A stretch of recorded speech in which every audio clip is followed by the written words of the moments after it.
बिस्मिल्लाहिर्रहमानिर्रहीम। स्टूडेंट्स, आज हमारा लेक्चर नंबर 6 है और अब तक हम तकरीबन तमाम एनालिटिकल डायनामिक्स की जो भी बेसिक्स थी वो पढ़ चुके हैं।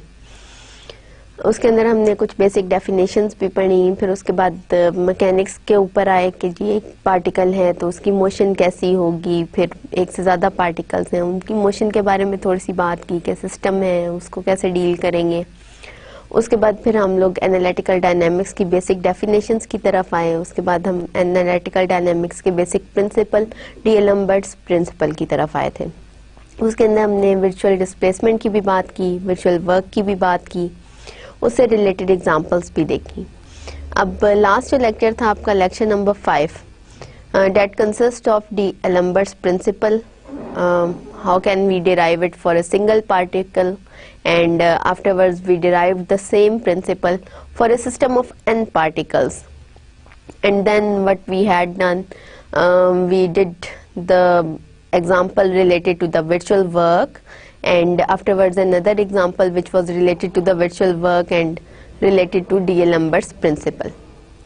अब हम आज के लेक्चर की तरफ आएंगे, ये डीएलम्बर्ट्स प्रिंसिपल से थोड़ा आगे है। अब ये लेक्चर जो है ये हमारा लैग्रांज मल्टीप्लायर के बारे में।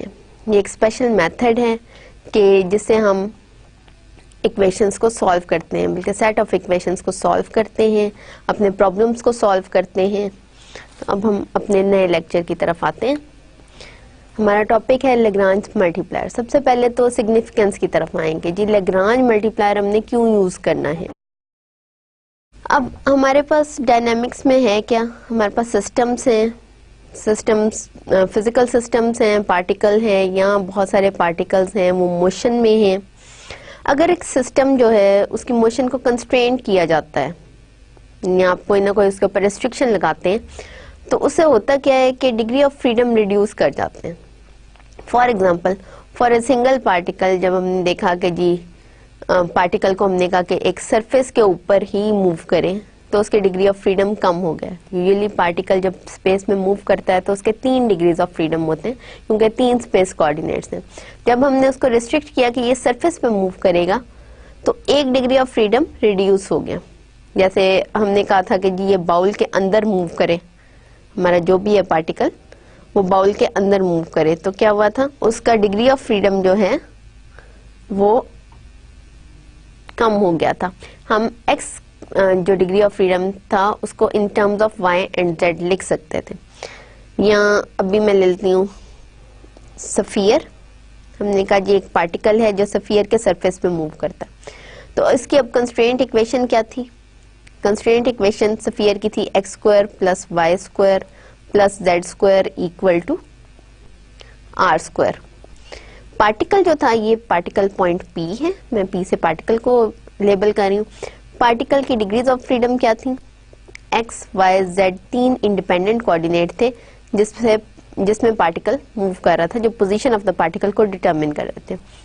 अब ये जो कंस्ट्रेंट इक्वेशन है इसने क्या किया कि इसकी हेल्प से हम x को इन टर्म्स ऑफ, यानी एक्स स्क्वायर को हम लिख सकते हैं r square minus y square minus z square, यानी एक्स को in terms of y and z हम लिख सकते हैं कंस्ट्रेंट इक्वेशन से। हमने कंस्ट्रेंट क्या लगाया कि जी ये स्फीयर ऑफ रेडियस आर है, इसके सरफेस पे ही मूव कर रहा है, उसके अलावा कहीं नहीं मूव कर रहा। अब ये जो इक्वेशन हमारे पास नहीं आई है x square equal to r square minus y square minus z square, ये इक्वेशन हमारे एक्स कोऑर्डिनेट को रिस्ट्रिक्ट कर रही है, यानी एक्स अब फ्री नहीं रहा। फ्री कोऑर्डिनेट्स कौन से रहे, y और z। They both are independent coordinates and they both can assume any point, but x is not free, x is dependent on y and z। So एक constraint आया तो उसने 1 डिग्री ऑफ फ्रीडम को reduce कर दी। 2 constraint apply करेंगे 2 degrees of freedom reduce हो जाएंगी। 3 कंस्ट्रेंट अप्लाई करेंगे 3 डिग्रीज ऑफ फ्रीडम रिड्यूस हो जाएंगी, कोई डिग्री ऑफ फ्रीडम नहीं रहेगी, पार्टिकल बिल्कुल रिस्ट्रिक्ट हो जाएगा। तो जितने ज्यादा कंस्ट्रेंट होंगे उतने डिग्रीज ऑफ फ्रीडम रिड्यूस होंगे। अब अगर हम सिस्टम ऑफ पार्टिकल्स की बात करें कि जी उसमें n पार्टिकल्स हैं और उसका डिग्री ऑफ फ्रीडम क्या होगा। अब ये पिछले लेक्चर में हमने डिस्कस किया था कि जी अगर एक पार्टिकल है तो उसका डिग्री ऑफ फ्रीडम 3 है स्पेस में, अगर n पार्टिकल्स हैं तो उसके डिग्री ऑफ फ्रीडम 3n होंगे। अब मैं उन पार्टिकल्स पे सबके सब के ऊपर ये एक रिस्ट्रिक्शन लगा देती हूँ कि एक रिस्ट्रिक्शन के ज़ाहिर है हर पार्टिकल के लिए मैं रिस्ट्रिक्शन लगाऊंगी कि जी हर पार्टिकल जो है वो surface of sphere of radius r पे मूव कर रहा है। तो पहले मेरे पास कितने डिग्रीज ऑफ फ्रीडम थे सिस्टम ऑफ n पार्टिकल्स में? सिस्टम ऑफ n पार्टिकल्स जो हैं, ये जो सिस्टम है उसके डिग्री ऑफ फ्रीडम क्या होंगे? df का डिग्री ऑफ फ्रीडम को डिनोट किया जाता है d डॉट f डॉट से। df इसके कितने हैं? 3n। ठीक है जी। कंस्ट्रेंट इक्वेशंस मैंने क्या लगा दी? मैंने हर एक को कह दिया कि xi square plus yi square plus zi square equal to r square, ये मैंने उसके ऊपर कंस्ट्रेंट इक्वेशन लगाई।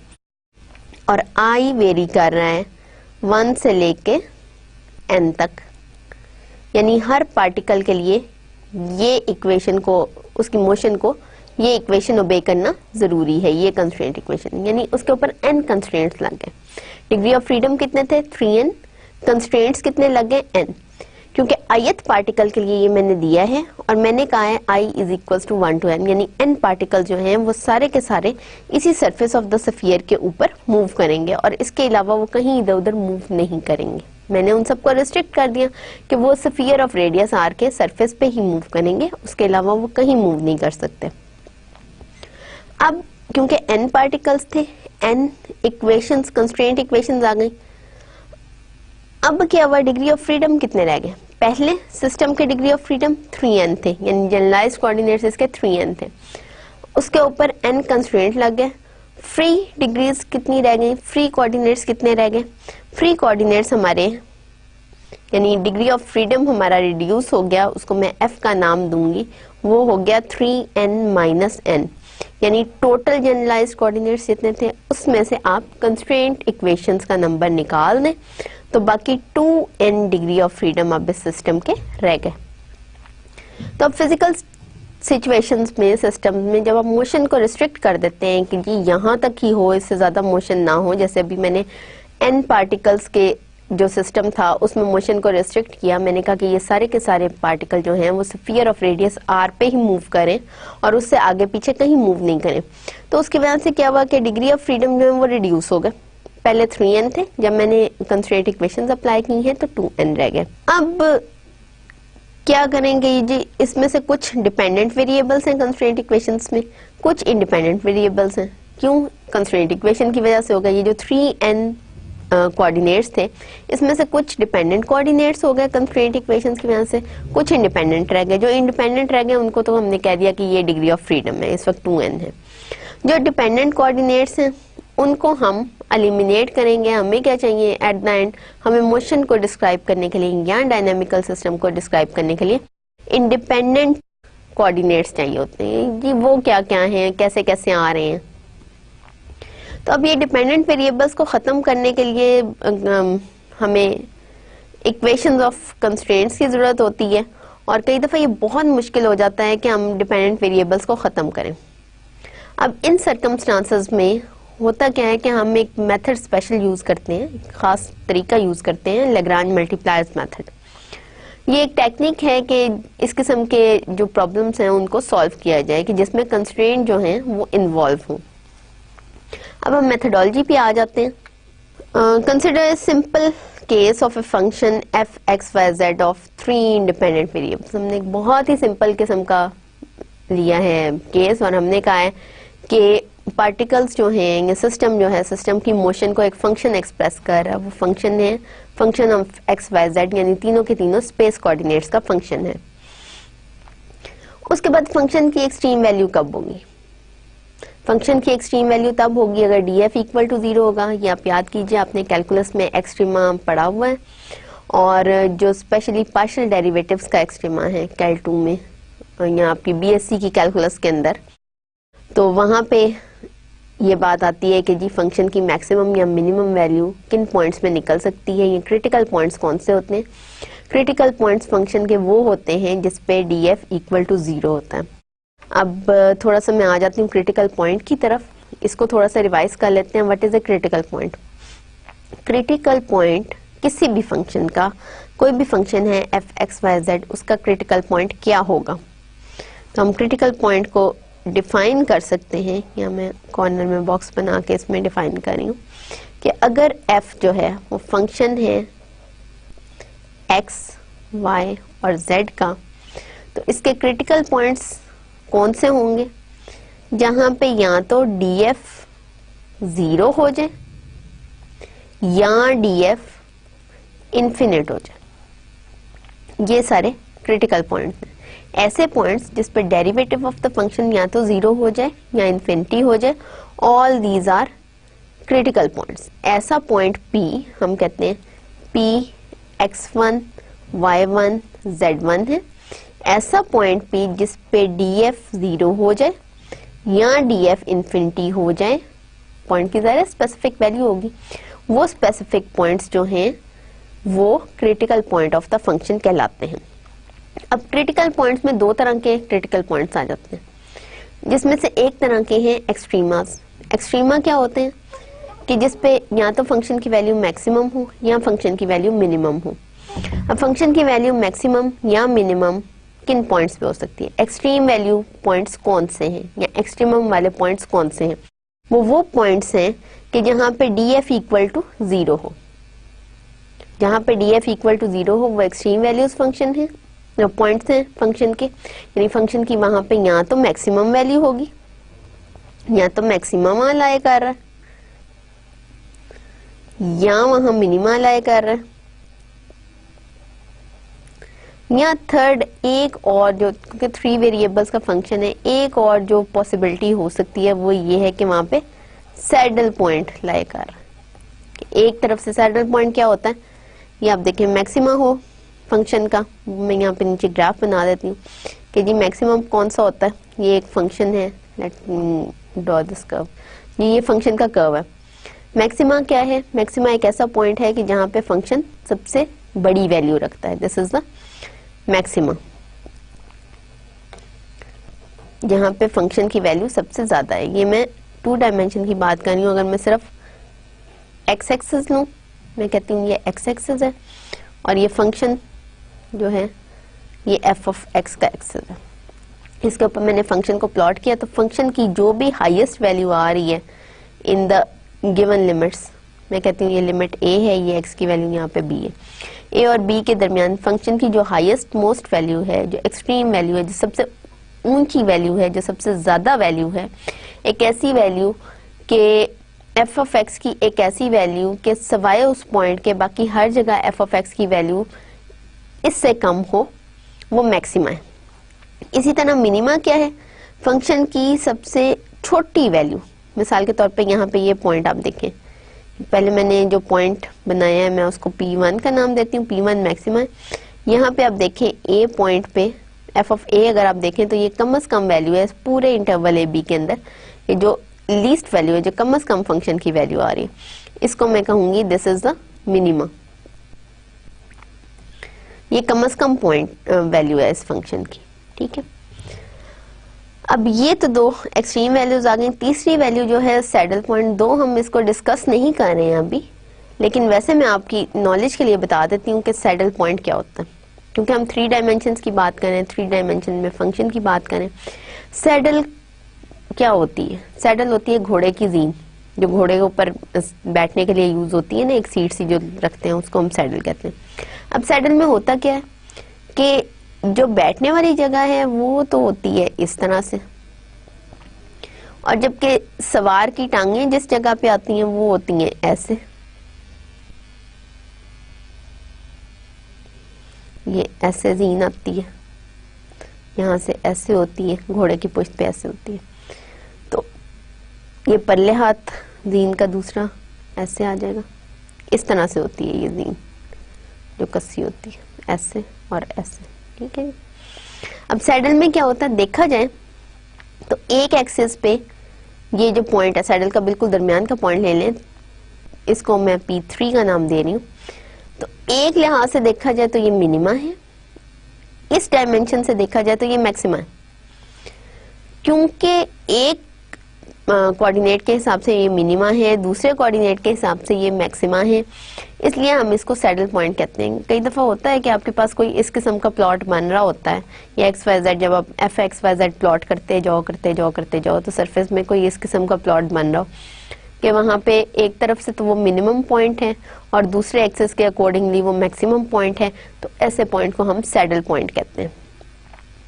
तो बहरहाल हम बात कर रहे थे एक्सट्रीम वैल्यू की। अब एक्सट्रीम वैल्यू की मैंने आपको डिटेल्स बता दी हैं।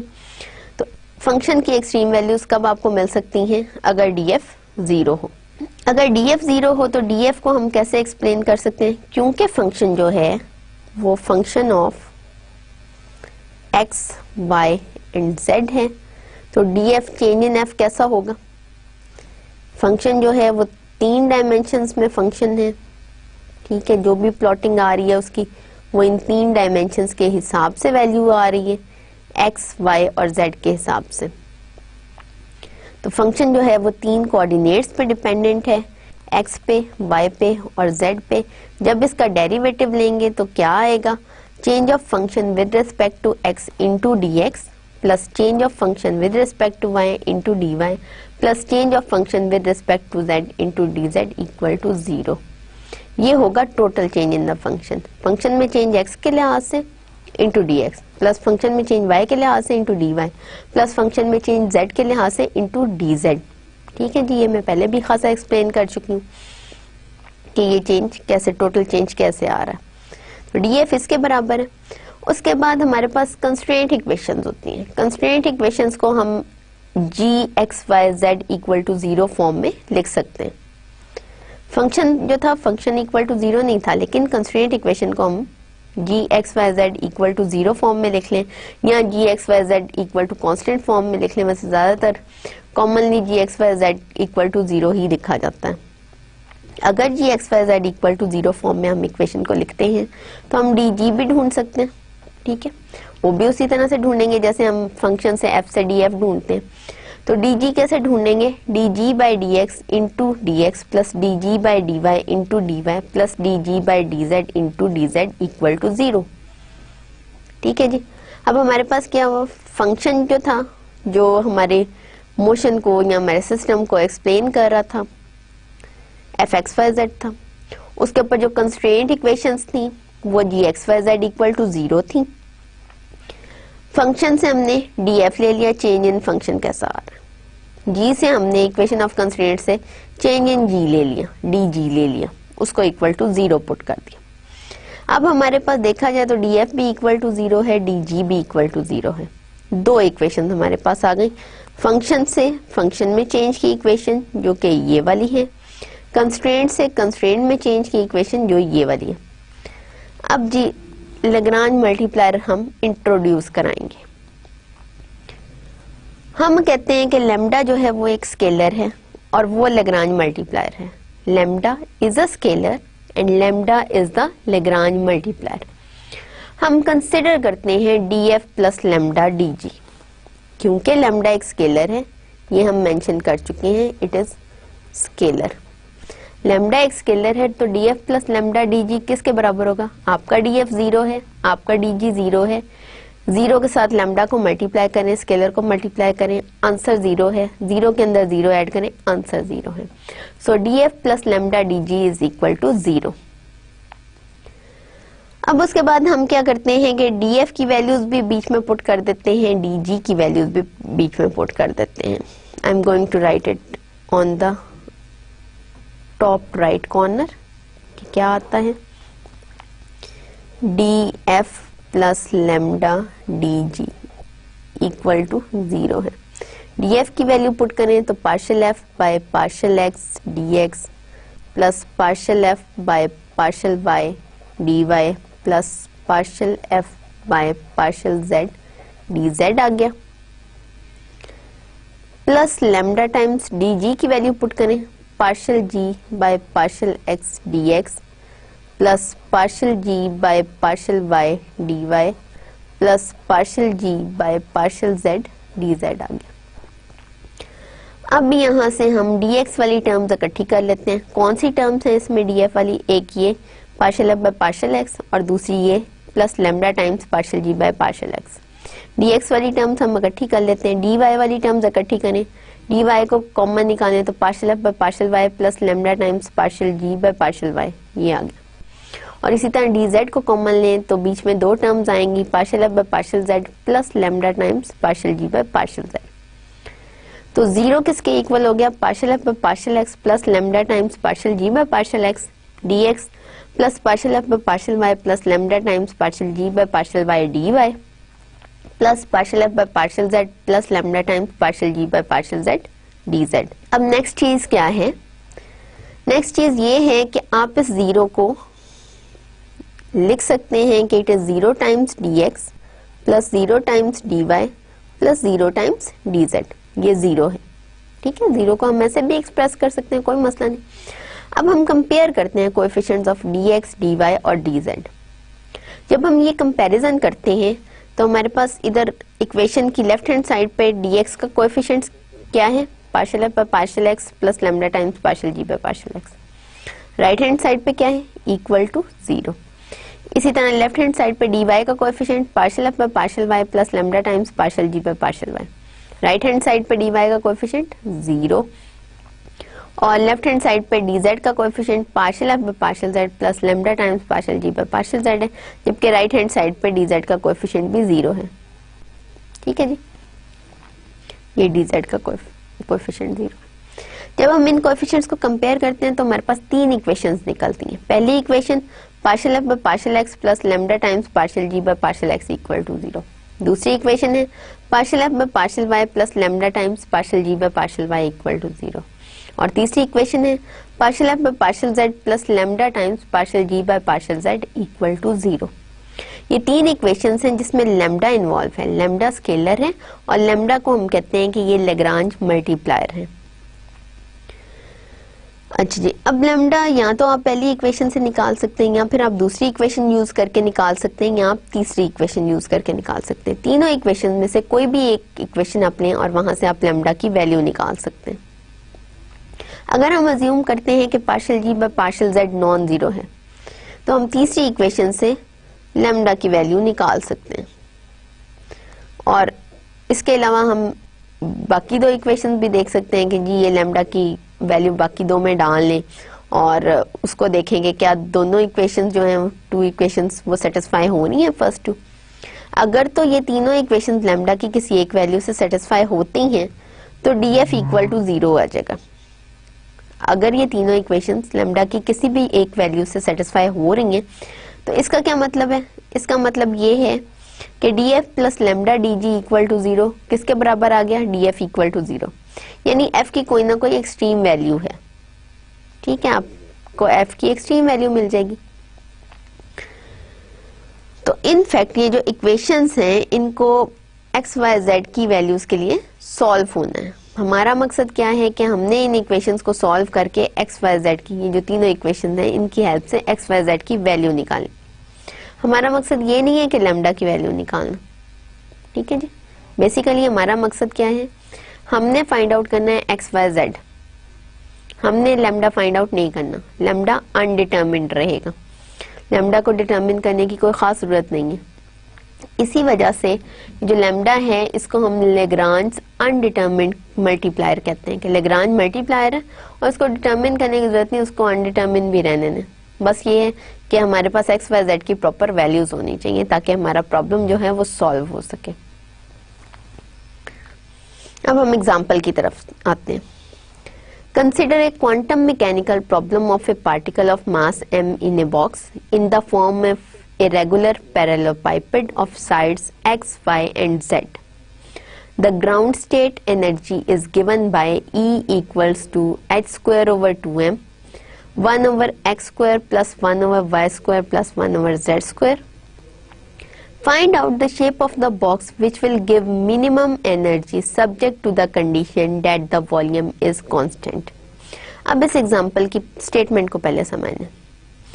अब ये क्वांटम मैकेनिक्स का प्रॉब्लम है, एक पार्टिकल का, एक पार्टिकल है, उसका मास क्या है, उसका मास m है, वो पार्टिकल बॉक्स में पड़ा है। बॉक्स कैसा है, बॉक्स एक पैरेललोपाइपेड किस्म का है, यानी एक मुस्ततील किस्म का आ गया, हर तरफ से मुस्ततील है। बॉक्स की साइड्स क्या है, एक्स वाई जेड, 3 साइड्स हैं उस बॉक्स की। उसके अंदर एक पार्टिकल है और पार्टिकल का मास m है, ठीक है। अब उसकी ग्राउंड स्टेट एनर्जी यानी एनर्जी लेवल 0 अगर है तो वो उसने दे दिया है, और उसने कहा है कि शेप ऑफ द बॉक्स ढूंढे कि जिसमें मिनिमम एनर्जी हो लेकिन वॉल्यूम उसका कांस्टेंट रहे। ऐसी आपने शेप ऑफ द बॉक्स ढूंढनी है कि वॉल्यूम ऑफ द बॉक्स तो कांस्टेंट रहे, उतना ही रहे, लेकिन मिनिमम एनर्जी आपके पास आ जाए। For the constant volume the particle should have the minimum ground state energy. अब ये देखें कि वो जो हमसे पूछ रहा है कि जी एक बॉक्स है पैरेललोपाइपेड, वो कैसा होगा। यहाँ पे मैं पहले बॉक्स बनाती हूँ कि जी कोई ऐसा सा बॉक्स है,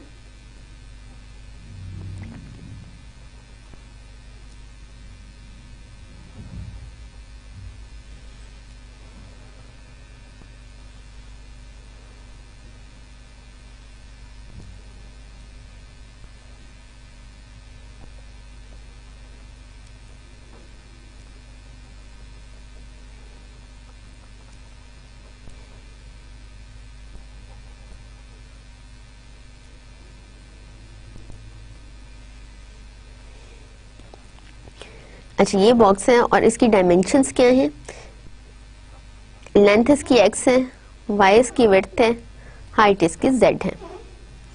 अगर ये हमारा बॉक्स है जिसकी लेंथ x है, विड्थ इसकी y है, हाइट इसकी z है, तो पहली चीज ये पहला फंक्शन, जो फंक्शन हमने मिनिमाइज करना है, फंक्शन जिसकी एक्सट्रीम वैल्यू लेनी है, वो क्या है, वो उसने हमें दिया हुआ है, e is equals to h square over 2m 1 over x square plus 1 over y square plus 1 over z square. Constraint क्या है, कंस्ट्रेंट की उसने कंडीशन लगाई है कि वॉल्यूम इज कांस्टेंट। वॉल्यूम अब हमारा किसके बराबर है, volume of the box with sides x y z।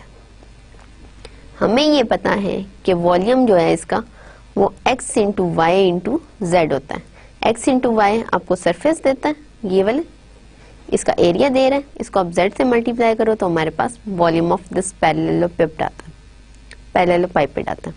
और ये वॉल्यूम कांस्टेंट है, ये उसने हमें बताया हुआ है, ये उसने हमें कंस्ट्रेंट कंडीशन दी है। यानी हमारे पास जो कंस्ट्रेंट आएगा g x y z वो हमारे पास आएगा x y z माइनस सी, और हमारे पास फंक्शन जो होगा function of x y z जिसका हमने एक्सट्रीमा लेना है, जिसकी हमने यानी एनर्जी है, फंक्शन ये जो है वो एनर्जी फंक्शन है जिसको हमने मिनिमाइज करना है। तो एफ एक्स वाई जेड हमारे पास ये आ गया, एच स्क्वायर ओवर 2m वाली जो टर्म है, एनर्जी टर्म जो भी है, ठीक है। अब जी एक्स वाई जेड आपके पास आ गई विच इज इक्वल्स टू 0 है, एफ एक्स वाई जेड आपके पास आ गया जिसका हमने एक्सट्रीमा लेना है। अच्छा अब ये देखिए कि क्वांटम मैकेनिक्स के अंदर ये होता है कि ये जो h है इसको हम कहते हैं ये प्लैंक्स कांस्टेंट है,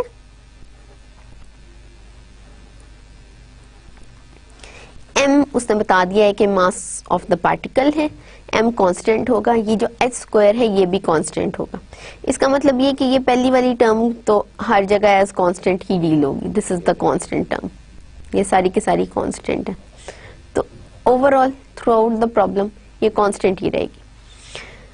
अच्छा अब हमारे पास दो चीजें क्लियर हो गई, जो बेसिक चीजें थी हमने क्या करना है, हमारे पास एफ एक्स वाई जेड आ गया, हमारे पास कंस्ट्रेंट आ गया, फंक्शन आ गया, कंस्ट्रेंट आ गया। हमने क्या करना है, हमने वो उसकी शेप ढूंढनी है, यानी एक्स वाई और जेड की वैल्यूज ढूंढनी है कि जिसके लिए एनर्जी मिनिमम हो जाए, एनर्जी मिनिमाइज हो जाए। अब उस तरफ आते हैं, यहाँ पे देखिए सोल्यूशन में फंक्शन आपका एनर्जी फंक्शन है, ये V X Y Z volume of the box है, x Y Z equal to constant, जहां से आप कंस्ट्रेंट इक्वेशन लेते हो X Y Z minus C equal to 0। अब हमने एक्स वाई जेड डिटर्मिन करना है। एक्स वाई जेड डिटर्मिन करने के लिए हम मेथड जो यूज कर रहे हैं वो लेग्रांज मल्टीप्लायर मेथड है। लेग्रांज मल्टीप्लायर मेथड जब हम यूज करते हैं उसमें हमारे पास 3 इक्वेशंस आती हैं एक सिंगल पार्टिकल के लिए, वो तीनों इक्वेशंस हमने यहाँ लिख ली हैं। पहली इक्वेशन थी partial F by partial x plus lambda times partial ji by partial x equal to 0। दूसरी इक्वेशन थी partial F by partial y plus lambda times partial ji by partial y equal to 0। और तीसरी equation थी partial F by partial z plus lambda times partial ji by partial z equal to 0। अब जी हम f x Y z से partial F by partial x, partial F by partial Y, partial F by partial z निकाल सकते हैं। वो मैं यहाँ पे आगे लिख रही हूँ कि एफ आपका है h square over 2m 1 over x square plus 1 over Y square plus 1 over Z square. यहाँ से जब आप पार्शियल डेरिवेटिव निकालते हो तो वो कैसे आते हैं, partial F by partial x आप निकालोगे, एच स्क्वायर ओवर 2m तो एज इट इज रहा, आपका डेरिवेटिव आएगा D by D x of 1 over x square, क्योंकि sorry partial by partial X apply हो रहा है 1 over x square plus 1 over Y square plus 1 over Z square पे। अब इसके अंदर क्योंकि आप पार्शियल डेरिवेटिव एक्स के लिहाज से ले रहे हो, वाई और जेड एज कांस्टेंट डील होंगे, आपके पास आ जाएगा h square over 2m, partial by partial x of 1 over x square क्या आएगा, ये आएगा partial by partial x of x raise to power -2, तो ये आ जाएगा जी, डेरिवेटिव हम ले रहे हैं तो डेरिवेटिव में क्या होता है, x raise to power a का डेरिवेटिव आप याद करें d by D x of x raise to power a, 2x raise to power a-1, तो यहाँ पे आ जाएगा जी -2x raise to power -3, derivative लिए तो यहाँ से आ जाएगा -h square over m x raise to power -3 और -h square over m x cube. अब यहाँ पे ये 4 मेरे पास कुछ गलती से लिखा गया, इसको मैं यहाँ से मिटा दूंगी। मेरे पास जो आ रहा है वो आ रहा है -h square over m x cube plus, यानी partial F by partial X आ गया -h square over m x cube. इसी तरह जब मैं partial F by partial Y लूंगी तो वो मेरे पास आएगा -h square over m y cube, और partial F by partial Z लूंगी तो वो मेरे पास आ रहा है -h square over m z cube. अब ये तीनों वैल्यूज मैं इन इक्वेशन में पुट कर देती हूँ यहाँ पे। ये पहली जो है पार्ट तीनों इक्वेशंस का वो मेरे पास निकल आया। अब सेकंड पार्ट है partial ji by partial x, partial ji by partial Y और partial ji by partial Z ढूंढो। वो मैं इस साइड पे ढूंढूंगी।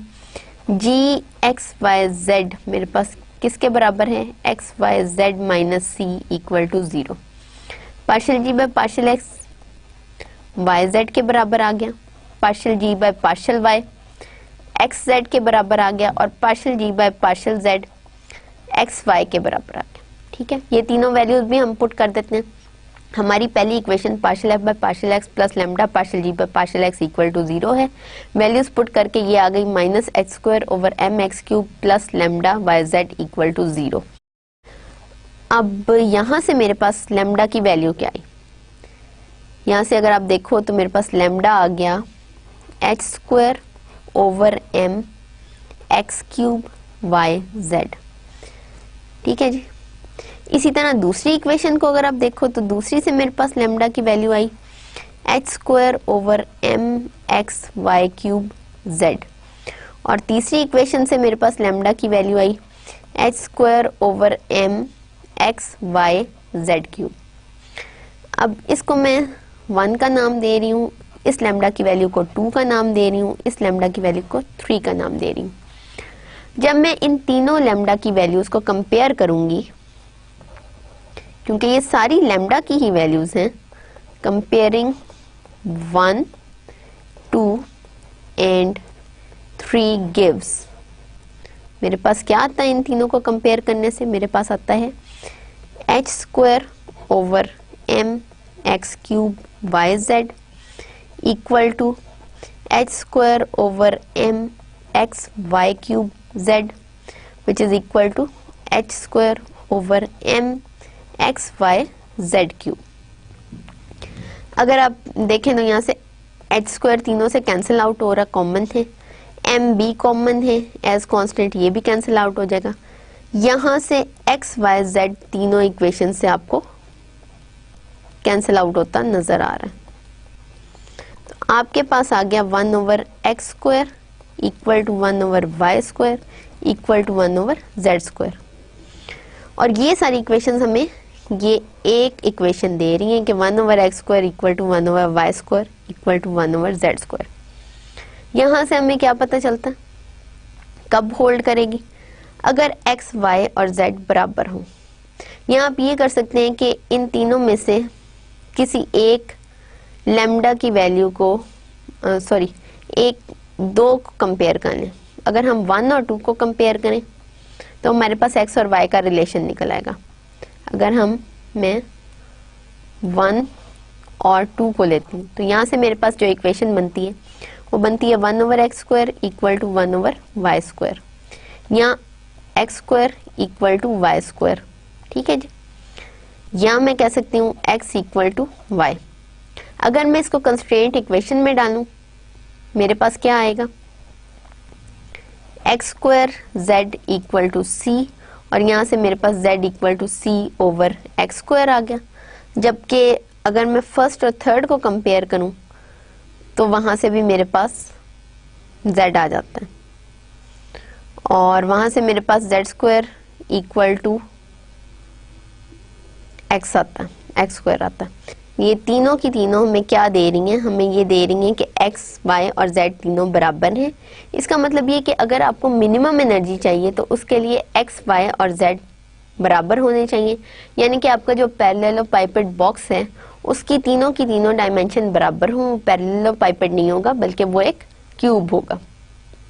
अब हम नेक्स्ट एग्जांपल की तरफ आ जाते हैं, एक और एग्जांपल, ताकि ये लैग्रांज मल्टीप्लायर का जो मेथड है वो अच्छी तरह से समझ आ जाए। अभी एक रेक्टेंगुलर पैरेललोपाइपेड बॉक्स से रिलेटेड है। एग्जाम्पल है जी, construct a rectangular parallelepiped open lid box with volume 32 cubic feet using the minimum amount of material. हमने क्या करना है, एक रेक्टेंगुलर पैरेललोपाइपेड बॉक्स बनाना है, ओपन लिड बॉक्स हो यानी ऊपर से वो खुला हो। ये मैं बॉक्स बना रही हूँ, ओपन लिड बॉक्स है, ऊपर से खुला हुआ है।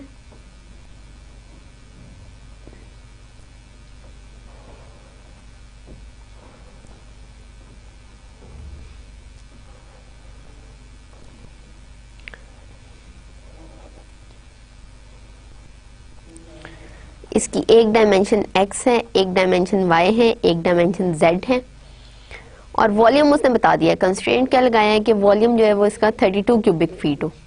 कंस्ट्रेंट हमारे पास यहाँ आ गया है जी, एक्स वाई जेड किसके बराबर है, x Y Z minus 32 equal to 0।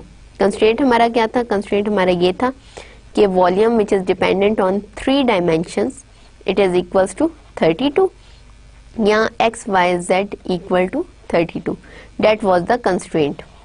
यहाँ से हमारी कंस्ट्रेंट इक्वेशन बनी कि x Y Z minus 32 is equals to 0। अच्छा, अब फंक्शन हमारा क्या होगा, उसने सिर्फ ये बताया कि आपने एक बॉक्स कंस्ट्रक्ट करना है और इसमें मटेरियल कम से कम लगे, कम से कम मटेरियल इस बॉक्स को कंस्ट्रक्ट करते हुए लगे। इसका क्या मतलब है, बॉक्स कंस्ट्रक्ट करने का क्या मतलब है कि आपने उसको सरफेस एरिया लेना, ऐसा सरफेस एरिया लेना है कि जिसको बनाते में कम से कम मटेरियल यूज हो, और ये रिस्ट्रिक्शन है कि उसका वॉल्यूम 32 फीट क्यूब हो। ठीक है जी। अब सेकेंडली ये कि ओपन लिड बॉक्स उसने बताया, तो इसका मतलब ये कि जो हमारा ओरिजिनल फंक्शन है वो है surface area of the box, उसको हमने मिनिमाइज करना। सरफेस एरिया मिनिमाइज होगा, मटेरियल खुद ब खुद कम लगेगा। ओरिजिनल फंक्शन हमारा है F x Y Z. F x Y Z क्या है, ये surface area of the box है। Surface area of the box हम कैसे लेंगे, सरफेस एरिया अगर मैंने लेना है उसको मैं एस एक्स वाई जेड से इनिशियली डिनोट करूंगी, वो किसके बराबर होगा, बॉक्स की इस साइड का सरफेस अगर आप लें आएगा वाई जेड, प्लस बॉक्स की दूसरी साइड का सरफेस लें एक्स जेड, प्लस बॉक्स की तीसरी साइड का सरफेस लें, इसका फिर वाई जेड आएगा, ये ट्वाइस हो गया। चौथी साइड का सरफेस लें एक्स जेड ट्वाइस आएगा। नीचे फ्लोर ऑफ द बॉक्स का लें तो वो आ जाएगा x y. Top of the box का क्या सरफेस होगा, उसका सरफेस हम इंक्लूड नहीं कर रहे, वो इसलिए कि ये ओपन लिड बॉक्स है। तो सरफेस एरिया जो है ओवरऑल इस ओपन लिड बॉक्स का वो आ गया XY plus 2YZ plus 2XZ, और इसको हम फंक्शन का नाम देंगे जिसको हमने मिनिमाइज करना है, जिसकी हमने एक्सट्रीम वैल्यू लेनी है। तो fxyz हमारे पास किसके बराबर है, xy plus 2xz plus 2yz, और रिस्ट्रिक्शन हमारे पास किसके बराबर है, कंस्ट्रेंट हमारे पास क्या है, gxyz जो के बराबर है xyz माइनस 32 इक्वल टू 0 के।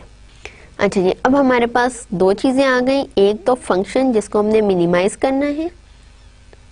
अब ये देखेंगे बाय चांस ये दोनों एग्जांपल्स ऐसी हैं कि जिसमें फंक्शन को मिनिमाइज करना है, वरना मैक्सिमाइज भी किया जा सकता है।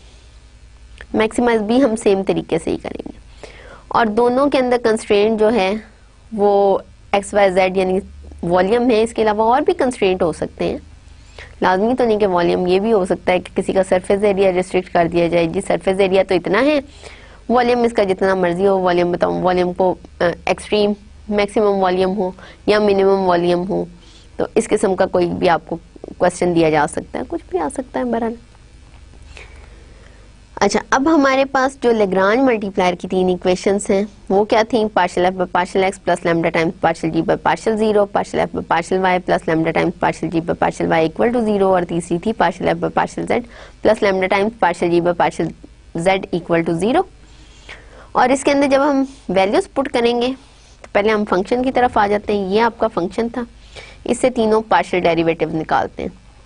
Partial F by partial x क्या आएगा, y plus 2z, partial F by partial y क्या आएगा, x प्लस 2z, और partial F by partial z क्या आएगा, partial F by partial z हमारे पास आएगा 2x प्लस 2y।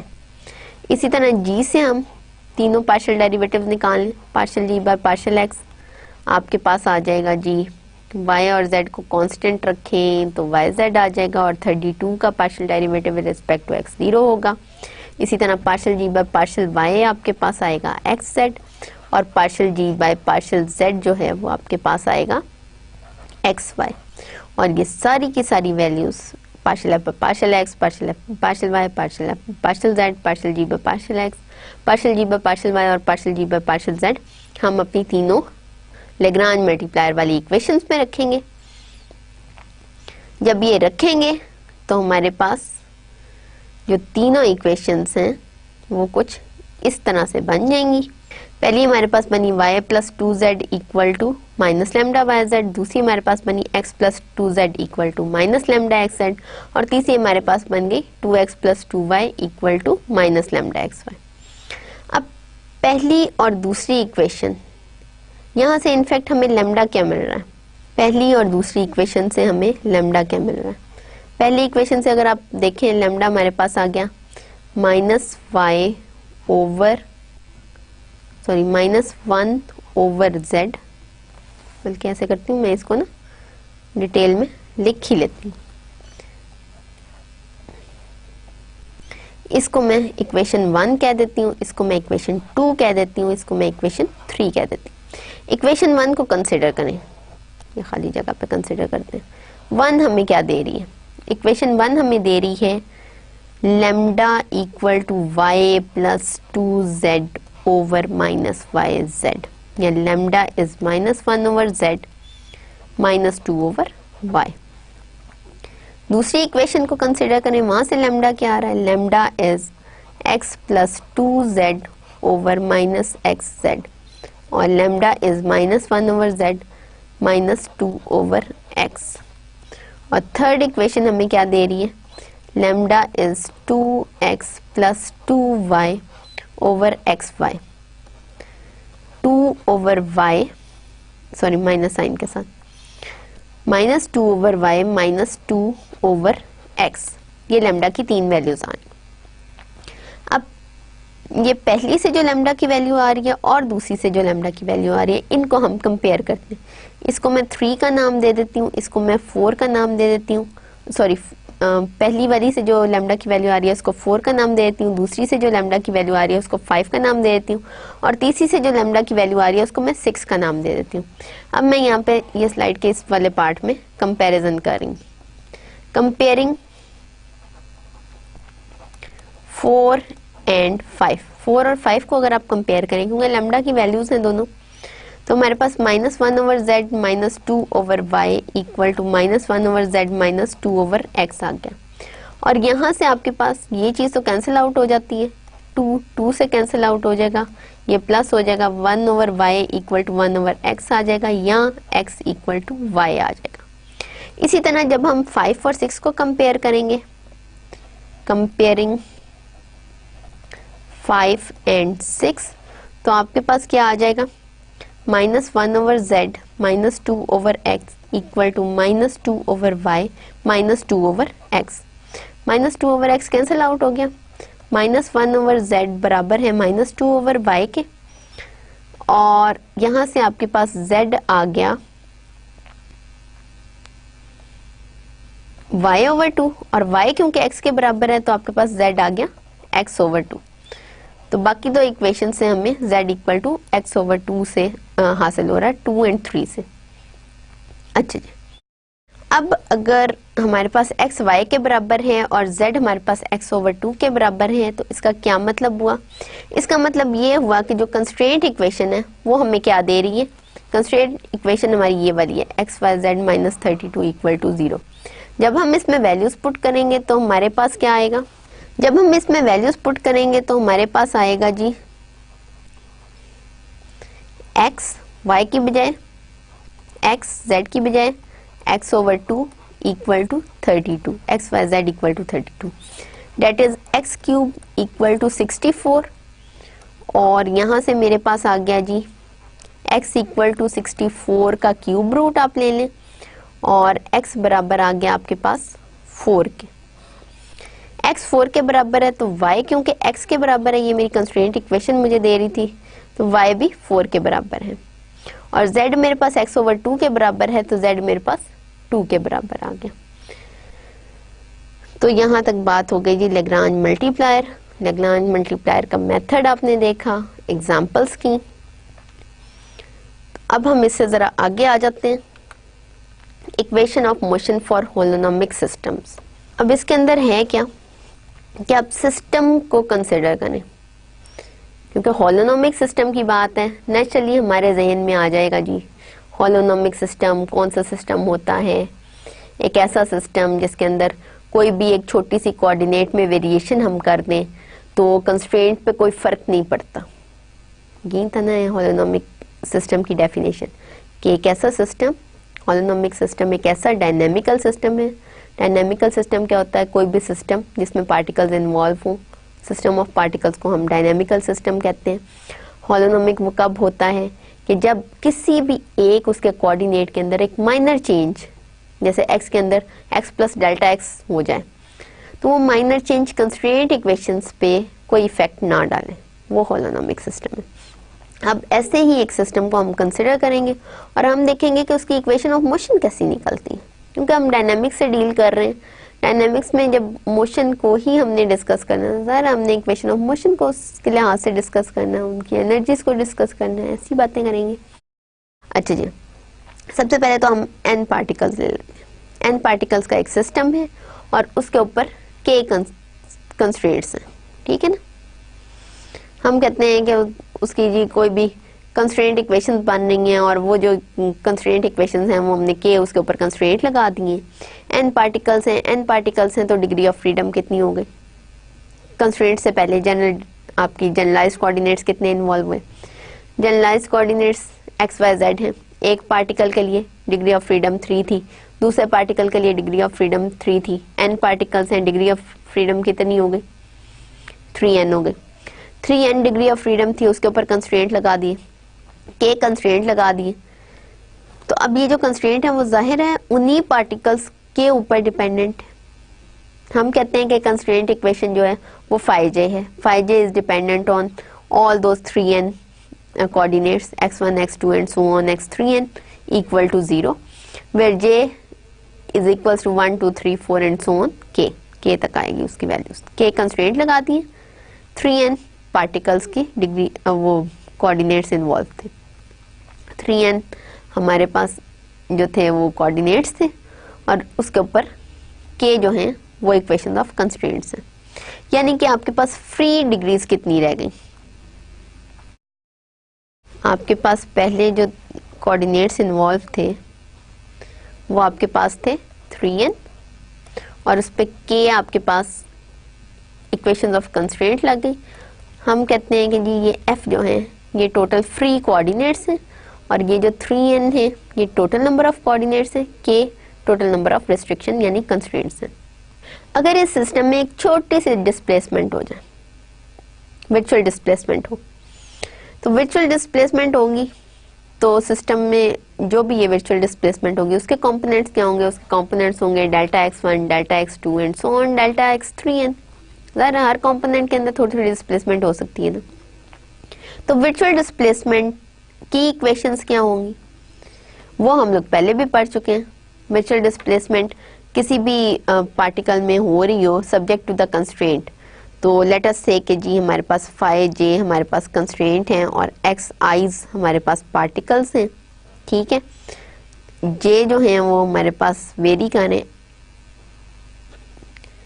जे जो है वो 1 से k तक है, और आई हमारे पास वेरी कर रहा है 1 से लेके n तक।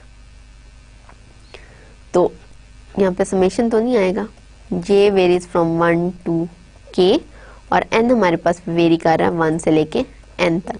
तो हमारे पास इक्वेशन ऑफ कंस्ट्रेंट क्या होगी? हमारे पास इक्वेशन ऑफ कंस्ट्रेंट होगी partial phi J by partial X I delta x I, और समेशन किस पे लगेगा? i equal to 1 to n जो है, सॉरी हमारे पास 3n, 1 से लेके 3n, i जो है वो हमारा वेरी कर रहा है 1 से 3n तक, और j जो भी हो हर j के लिए हमें एक एक वर्चुअल डिस्प्लेसमेंट की इक्वेशन मिल जाएगी।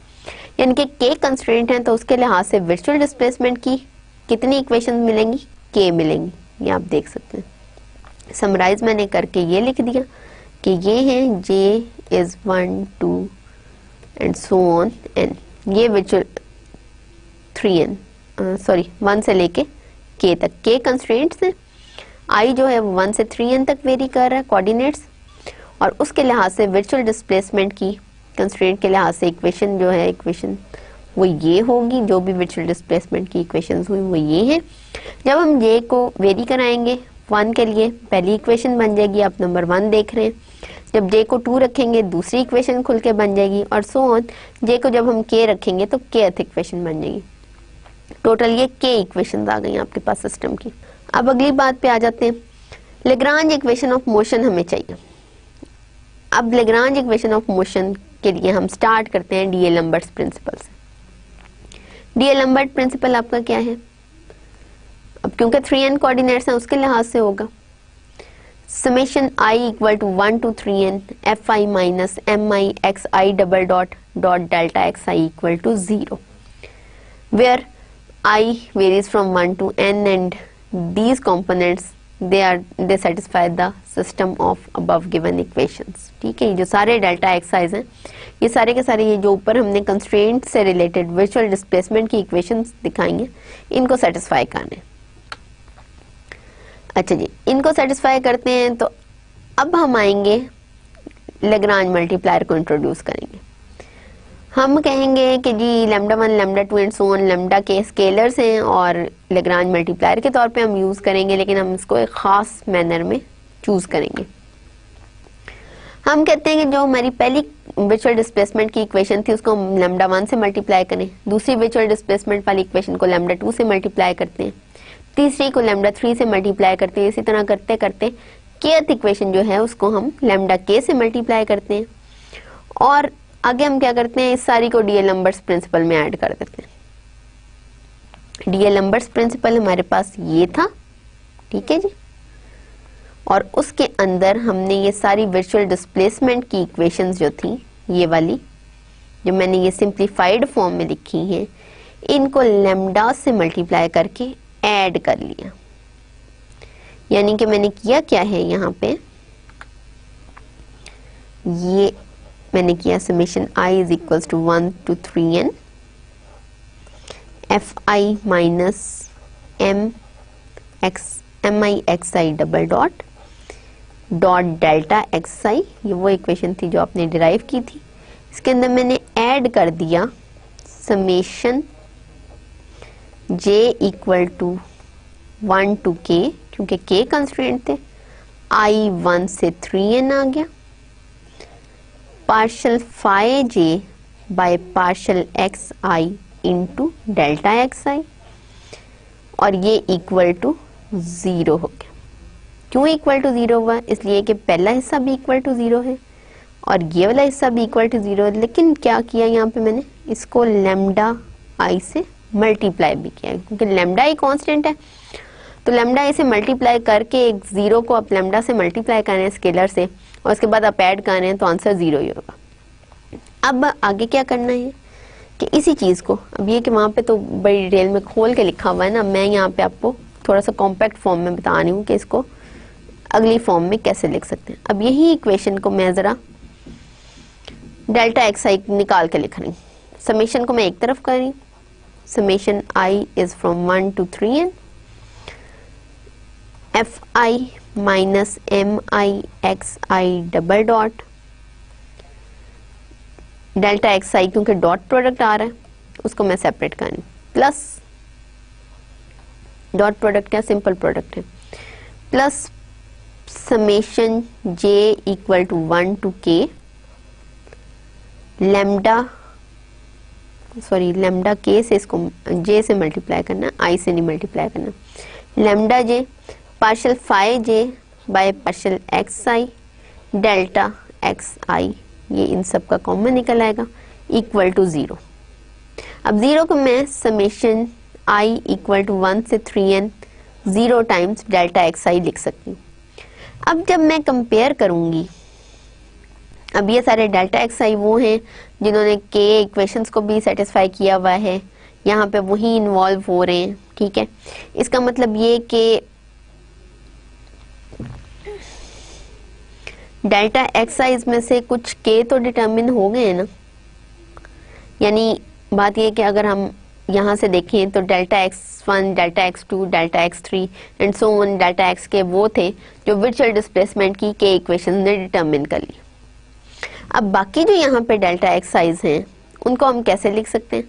उनको हम इन terms of those delta x eyes लिख सकते हैं, यानी delta k+1, delta k+2, delta k+3 and so on, delta x3n जो हैं वो हम delta x1, delta x2, delta x3 and so on, delta xk तक की टर्म्स में लिख सकते हैं।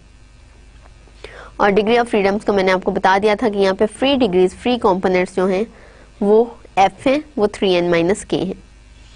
तो ये k जो हैं टर्म्स, ये वहाँ से वर्चुअल डिस्प्लेसमेंट की इक्वेशन से आपको मिल जाएंगी, और ये जो बाकी टर्म्स हैं कंपोनेंट्स, ये आर्बिट्रेरली चूजन है, ये उनकी टर्म्स में लिखे भी जा सकते हैं। अब लेग्रांज मल्टीप्लायर हमने चूज कर लिए, यानी लेग्रांज मल्टीप्लायर अब हम चूज करेंगे। पहले हमने ये इक्वेशन बना लिए, इक्वेशन बनाएंगे, इक्वेशन को कंपेयर करेंगे दूसरे हाथ के साथ, यानी ये जो मैंने आपको बताई है ये इक्वेशन और ये लेफ्ट हैंड साइड और राइट हैंड साइड को कंपेयर करेंगे। यहाँ से मेरे पास क्या आया कंपैरिजन से, F I minus M I x I double dot plus summation J equal to 1 to k lambda J partial phi J by partial x I equal to 0। ये आ गया I equal to 1 2 and so on k। क्यों? इसलिए कि k तक तो lambda case भी determine थे, k तक डेल्टा एक्स के भी डिटर्मिन थे, बाकी है जो रह गया सो रह गया। अगर ये इसकी वैल्यूज हम पुट कर देते हैं यहाँ पे, क्योंकि हमें पता है कि जी के तक वो भी डिटर्मिन है, वो भी डिटर्मिन है, उनकी वजह से ये सारा का सारा, यानी डेल्टा एक्स के जो है वो कुछ ना कुछ उसकी वैल्यू आ रही है। तो इसका क्या मतलब है? इसका मतलब ये है कि ये इक्वेशन सेटिस्फाई होती है, यानी f I minus M I x I double dot plus lambda i partial phi i by partial x i plus lambda 2 partial phi 2 by partial x i plus so on plus lambda k partial phi k by partial x आई, ये वाली equation जो है ये satisfy होती है। Why? Because in this summation, summation क्या था आपका? ये इधर वाली टर्म्स, ठीक है, i equal to 1 to 3n, ये वाली सारी term into delta x i, it was equal to summation 0 into delta x i, i varies from 1 to 3n। उसके अंदर से मुझे summation i equal to 1 to k तक का तो पता है कि ये डेल्टा एक्स के की क्या वैल्यूज हैं। फिर i equal to k plus 1 से लेके 3n तक वालों का मुझे नहीं पता है कि डेल्टा एक्स i की क्या वैल्यूज हैं। ठीक है,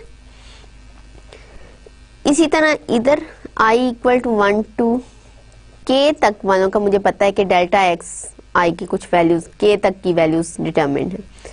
बाकी i equal to 1 to k plus 1 to 3n वालों का मुझे नहीं पता कि डेल्टा एक्स i की क्या वैल्यूज हैं।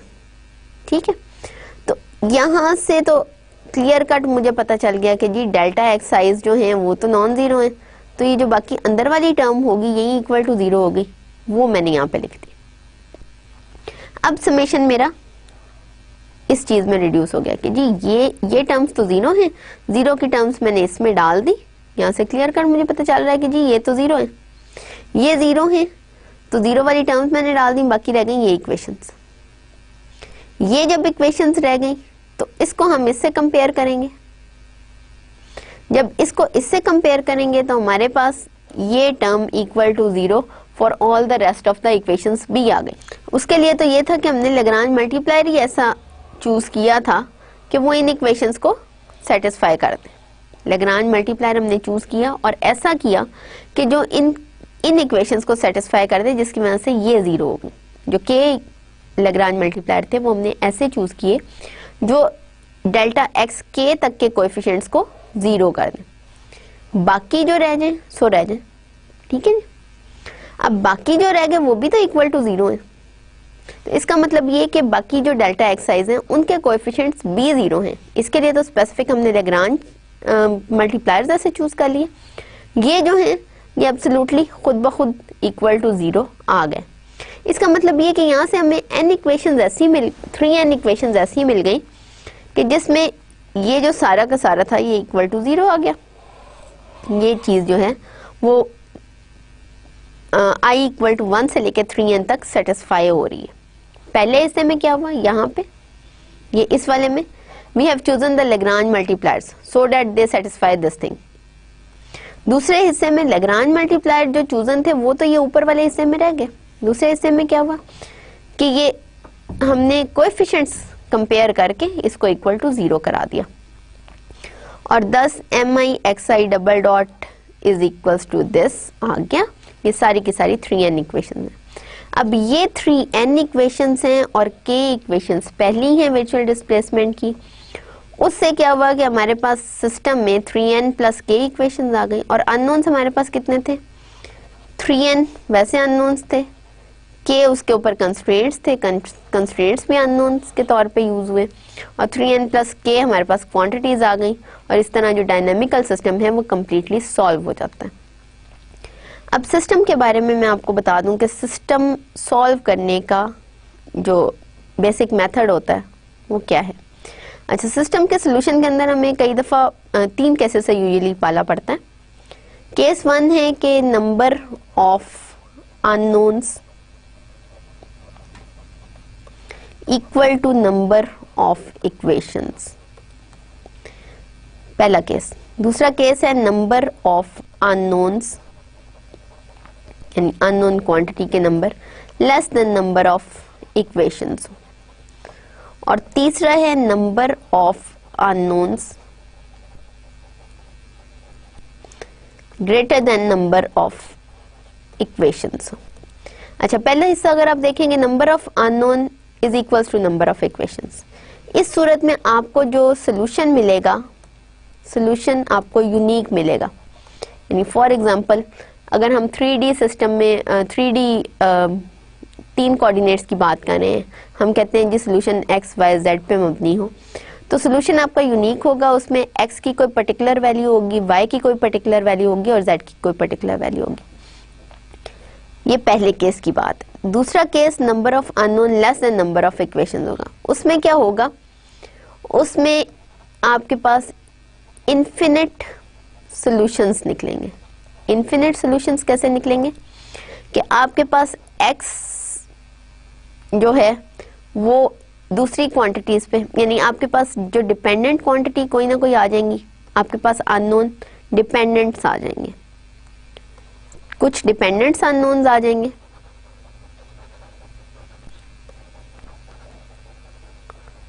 और वो दूसरे अननोन्स पे, इंडिपेंडेंट अननोन्स पे डिपेंडेंट होंगे। ठीक है, फॉर एग्जांपल x आपके पास आ जाए y/2, z भी आपके पास आ जाए y/3। तो ऐसा जो सोल्यूशन है वो आपके पास इन्फिनिट वैल्यूज रखेगा। वो कैसे? इसलिए कि अगर y/2 है तो y की वैल्यू 0 भी हो सकती है, 1 भी हो सकती है, 2 भी हो सकती है, -1 भी हो सकती है, -3 भी हो सकती है, -√3 भी हो सकती है। हर y की वैल्यू के लिए x और z वेरी होंगे, जाहिर है। x की वैल्यू है y/2, अगर y की वैल्यू 1 है तो x की वैल्यू हाफ आ गई, z की वैल्यू 1/3 आ गई। आपका एक सोल्यूशन इस सूरत में बन गया 1/2, 1 और 1/3। अगर मैं y की वैल्यू 0 रख रही हूँ तो x 0 0 0 हो गया। अगर y की वैल्यू मैं 2 रख दूं तो x मेरे पास 1 2 2/3 हो गया। दोनों में y की वैल्यू चेंज करनी हूँ, सोल्यूशन चेंज हो जा रहा है। इसका मतलब ये कि एक सोल्यूशन नहीं आपके पास मिल रहा, इन्फिनिट पॉइंट्स आपको ऐसे मिल रहे हैं जो इस सूरत में इक्वेशन का सोल्यूशन हो सकते हैं। अच्छा, तीसरा है कि number of unknown is greater than number of equations. इस सूरत में आपके पास you will get no solution, आपके पास सिस्टम का कोई सोल्यूशन नहीं हो सकता। वो इसलिए कि अगर जो भी आपके पास सोल्यूशन निकल रहा है वो जितना, फॉर एग्जांपल आपके पास 4 इक्वेशन है और एक्स वाई जेड आपने निकाला है पहली 3 इक्वेशन से, चौथी इक्वेशन अगर उन 3 इक्वेशन से डिफरेंट है तो वो उसको सेटिस्फाई नहीं करेगा। इसका मतलब ये कि ऐसे सिस्टम का कोई सोल्यूशन नहीं है। ठीक है, तो इसके साथ ही हम लेक्चर ख़त्म करते हैं, बाकी फिर इंशाल्लाह अगले लेक्चर में पढ़ लेंगे। ठीक है, अब इस लेक्चर में हमने क्या क्या देखा है? हमने ये देखा कि लैग्रांज मल्टीप्लायर का क्या मेथड है, उसकी हेल्प से हमने 2 एग्जांपल सॉल्व की। फिर हमने इक्वेशन ऑफ मोशन की डिस्कशन की कि होलोनोमिक सिस्टम हो तो उसमें इक्वेशन ऑफ मोशन कैसे हम डिस्कस करेंगे। हमने उसके लिए पहले कंस्ट्रेंट इक्वेशंस ले ली, उसके बाद फिर हमने डीएलएम्बर्ट्स प्रिंसिपल लिया, डीएलएम्बर्ट्स प्रिंसिपल में लैग्रांज मल्टीप्लायर इंट्रोड्यूस करके इक्वेशन ऑफ मोशन के इंसर्ट किया। फिर हमने कहा जी लैग्रांज मल्टीप्लायर की हेल्प से हम यानी चूज़ करने हमने लैग्रांज मल्टीप्लायर्स, तो हम ऐसे चूज़ करेंगे जो इक्वेशन ऑफ मोशंस और डीएलएम्बर्ट्स प्रिंसिपल का जो कॉम्बिनेशन है उसकी पहली, क्योंकि के equation of motion virtual displacement की इक्वेशंस थी, तो के इक्वेशंस को डीएलएम्बर्ट्स प्रिंसिपल में ऐड किया विद लैग्रांज मल्टीप्लायर से मल्टीप्लाई करके। ठीक है, तो हमने कहा हम लैग्रांज मल्टीप्लायर ऐसे लेने कि जो के कंस्ट्रेंट्स से रिलेटेड वर्चुअल डिस्प्लेसमेंट की इक्वेशंस हैं ये डीएलएम्बर्ट्स प्रिंसिपल में ऐड हों तो जो पहली के वैल्यूज हैं, पहले के एक्सप्रेशंस हैं, उस एक्सप्रेशन के पहली के टर्म्स हैं वो सेटिस्फाई हो जाए।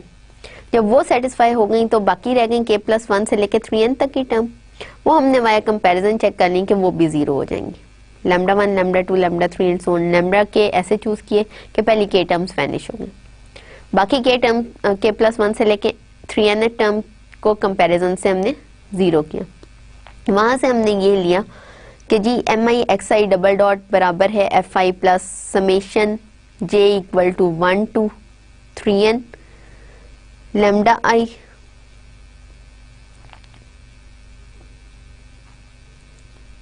सॉरी यहाँ पे ये थोड़ी सी ना गलत लिखा गया, ये भी मैंने स्लाइड में देखा, यहाँ पे 3n नहीं आना, यहाँ पे k आना है, फाइ के।